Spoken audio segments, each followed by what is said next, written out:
Welcome to Mythics, your gateway to the mesmerizing realms of ancient legends and epic lore. If you love exploring hidden corners of mythology, from vengeful gods to heroic quests, take a moment to like this video, subscribe to our channel, and ring that notification bell. We upload regularly, and you won't want to miss our upcoming deep dives into the world's most captivating myths. Today, we're turning our focus to Hecate, an enigmatic goddess from Greek mythology revered for her dominion over magic, witchcraft, and crossroads. Prepare to discover how she navigates the boundaries of life, death, and everything in between, embodying both light and darkness as she lights the way with her fabled torches. Before the rise of the Olympian gods, her lineage traces back to two powerful deities, Perses, linked to both destruction and peace, and Asteria, whose name evokes the dazzling brilliance of the stars. When Asteria desperately sought to escape Zeus's relentless pursuits, she transformed herself into a quail, took flight into the sky, and plunged into the sea, ultimately becoming an island. This act of defiance underscores the resilient spirit that Hecate would later embody, warding off attempts to confine her. During the fabled Titan Almaki, Hecate stood among the few titans, alongside Helios, to survive and retain her significance in the new Olympian order. While Zeus and his siblings overthrew many older gods, Hecate remained a revered force. Rather than challenging Zeus, she cooperated when it served her aims, gaining immense respect for her uncanny abilities. Hesiod, in his Theogony, praises her as a goddess held in high esteem by Zeus, who granted her dominion over earth, sea, and the star-filled sky. This acclaim suggests that Hecate's cult was already well-rooted in certain regions, reflecting her prominence among the pantheon, even if her worship was sometimes overshadowed by more openly celebrated figures like Hera or Athena. One of Hecate's central attributes is her role as a protector and guide at crossroads. The significance of a crossroads in ancient Greece went far beyond its literal function. It signaled a pivotal point where travelers had to make choices about which path to take. The Greeks believed crossroads were inhabited by spirits or forces that might bless or curse passers-by, depending on the traveler's caution, piety, or moral standing. Hecate, stationed at these thresholds, acted as a benevolent yet mysterious guardian, offering safe passage to those who showed her respect and reverence. This role extends symbolically as well. Every critical life decision can be seen as a kind of crossroad. Hecate's presence in these moments speaks to her neutrality. She doesn't force a moral direction, but illuminates possibilities. In this sense, she holds enormous power, overseeing the turning points that shape our destinies. Her assistants might be accompanied by her torches, which shed just enough light to guide, but not enough to erase the shadows of uncertainty. Hecate's dominion over magic and witchcraft is among her most enduring qualities. She thrives under the cover of night, when shadows grow long and the moon reigns supreme in the heavens. Ancient vase paintings often depict her with two flaming torches, an image that underscores her association with the moon's subtle glow. In some renditions, she merges with Selene, the personification of the moon, highlighting how her strength becomes most potent when the sun's light fades. Night in the ancient world was not simply darkness. It was a canvas of possibility where the veil between mortals and the supernatural thinned. Hecate bridged these realms. Mortals who sought to practice sorcery or commune with spirits often invoked Hecate's name to ensure their rites would be heard by the proper powers. Her role was not inherently malevolent. She guided and regulated the use of magical practices so they wouldn't spiral into chaos. From a symbolic viewpoint, Hecate's iconography is vibrant and multi-layered. One of the most striking representations is her triple form, which you'll often see in ancient statuettes or reliefs. Three bodies, sometimes conjoined at the back, each facing a different direction. This depiction may signify her rule over the three realms, heaven, earth, and the underworld, or the three phases of time, past, present, and future. With a shape-shifting presence, Hecate underscores how transitions and boundaries appear in multiple dimensions simultaneously. She was also depicted holding keys, signifying her authority over doors and gates, literal or figurative, connecting the mortal world, Olympus, and the realm of the dead. In magical practices, a key is more than a mundane object. It is a symbol of having access to hidden knowledge or the ability to unlock potential. In many ancient incantations, Hecate's keys represent the ultimate permission to pass through uncharted realms, whether spiritual or psychological. Hecate's association with animals is particularly captivating. Dogs, perhaps the most well-known of her sacred animals, dogs were seen as loyal protectors, often placed at thresholds to ward off intruders. Ancient Greeks believed dogs howling at night was a sign of nearby spirits, which tied into Hecate's role overseeing apparitions. A poignant myth involves Hecuba, the grief-stricken queen of Troy, who leapt into the sea after her city fell. Hecate took pity on her and transformed her into a dog, enabling Hecuba to escape captivity and stand guard for the goddess. Another unusual yet intriguing companion is the polecat, originating from the cursed mortal Galinthias, who assisted in childbirth but offended the goddess Eileithyia. Eileithyia retaliated by turning her into a polecat, forcing her to live in perpetual pain. Moved by compassion, Hecate took Galinthias into her service, revealing a benevolent aspect often overlooked in her darker associations. Serpents, symbolizing transformation and renewal. Serpents also appear alongside Hecate, pointing to her mystical capacities. Snake symbolism often resonates with the themes of life, death, and rebirth, key forces in Hecate's dominion. Among plants, garlic was a notable offering to Hecate, its pungent odor believed to repel forces. Additionally, the cypress tree was linked to her through its connection to the underworld and rites of mourning. Despite the dark imagery sometimes attached to her, Hecate's stance is largely one of balance. She's neither wholly benevolent nor malevolent. Magic itself is morally neutral. What matters is how practitioners choose to wield it. Ancient worshippers often called upon Hecate's guidance for protection against malevolent spirits or malicious sorcerers. In that sense, her dominion over witchcraft was as much about control and moderation as it was about wielding power. This nuanced position becomes clear in the war stories of Greek myth. During the Gigantomachy, Hecate was said to have confronted the giant Clytius, crafted to negate her spells.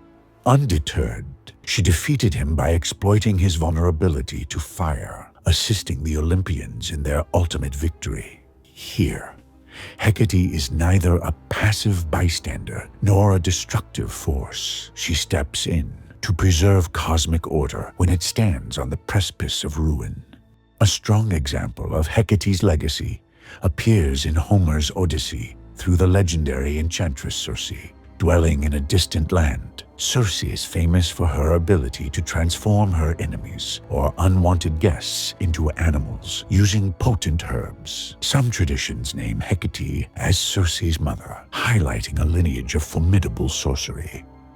In the Odyssey, Circe assists Odysseus by providing crucial knowledge to navigate treacherous seas and avoid the monstrous Scylla and Charybdis. This portrayal demonstrates how magical power is not automatically sinister. It can be harnessed for guidance and the survival of oneself and others. Circe's mythic ties to Hecate thus reinforce the idea of a knowledge-based magic where skill, insight, and the goddess's blessings coalesce into formidable capabilities. Hecate's most famous role might be in the abduction of Persephone, when Hades seized Persephone and took her to the underworld. With Zeus's quiet approval, Persephone cried out for aid. Hecate, hearing those tormented screams, arrived on the scene, only to find no one there. She immediately went to Demeter, Persephone's frantic mother, to report what she had heard. Even though Hecate hadn't witnessed the kidnapping, Her testimony led Demeter to Helios, the all-seeing sun god, who confirmed the truth of Hades' involvement. Demeter's fury over Zeus's betrayal and Hades' stealthy deed drove her to curse the world with famine, withholding her blessings from the fields. The plight of mortals quickly escalated, compelling Zeus to negotiate Persephone's return. However, because Persephone had eaten a pomegranate seed in the Underworld, she had to spend part of each year with Hades. Hecate continued to accompany Persephone during these annual descents, symbolizing the guiding light through darkness, mirroring the cyclical dance of seasons. In the mythic tapestry, winter represents Persephone's absence, while spring bursts forth as she reunites with Demeter, her mother. If you're enjoying this exploration into Hecate's story so far, give us a thumbs up. And if you haven't yet, subscribe to MythX and hit that bell notification. Your support keeps our torches burning bright as we bring you more legendary tales of gods, heroes, and mystical realms. Another crucial facet of Hecate's mythology is her relationship with the chthonic aspect of Hermes, often referred to as Hermes Psychopompos. Both deities were known to guide souls, but in different directions. Hermes typically led spirits down into the underworld at the moment of death, whereas Hecate had the power to lift spirits back into the world, either to roam as ghosts or to deliver messages. Their roles were complementary. Roadside shrines in Herms, square pillars dedicated to Hermes, frequently stood alongside images of Hecate at Crossroads, further reinforcing the idea that travelers, mortal or spectral, needed guidance from these divine figures of transition. In ancient Greece, Hecate's worship manifested in several localized forms. Byzantium held her in high regard, believing she once shone a supernatural light across the sky to warn citizens of an impending attack. Such stories blend patriotic pride with spiritual awe, showcasing how mythology and civic identity merged in antiquity. A widely practiced monthly rite was the Dipnon, conducted on the final day of each lunar month. Households would prepare a meal, often featuring items like fish, eggs, or garlic, to leave at crossroads or outside their doorways as an offering to Hecate. This act aimed to appease restless spirits under her domain and ensure the goddess's protection. These rituals underscored the communal aspect of her worship, bridging private devotion with public recognition of her as a guardian against misfortune. As the Roman Empire expanded and absorbed Greek culture, Hecate's influence did not diminish. Instead, she found new life under the name Trivia, literally the goddess of three roads, reflecting her dominion over Crossroads. Trivia in Roman worship carried many of the same associations as Hecate had in Greece: magic, the night, and a protective stance for those journeying across uncertain paths. Roman poets and writers, including Ovid, drew on her mythology, weaving her into Latin literature and ensuring her lore reached audiences throughout the empire. Some aspects of her Greek worship, such as offerings at Crossroads, persisted in Roman practice. Over time, this process of syncretism created a tapestry of overlapping deities, with Hecate Trivia often maintaining a distinct identity wherever devotion to her arose. With the eventual rise of Christianity, many pagan deities were either relegated to obscurity or recast in demonic roles. Hecate, being intimately connected with magic and the underworld, became an easy target for demonization. Medieval writings sometimes depicted her as a malevolent witch or even a diabolical figure, leading nocturnal processions of spirits.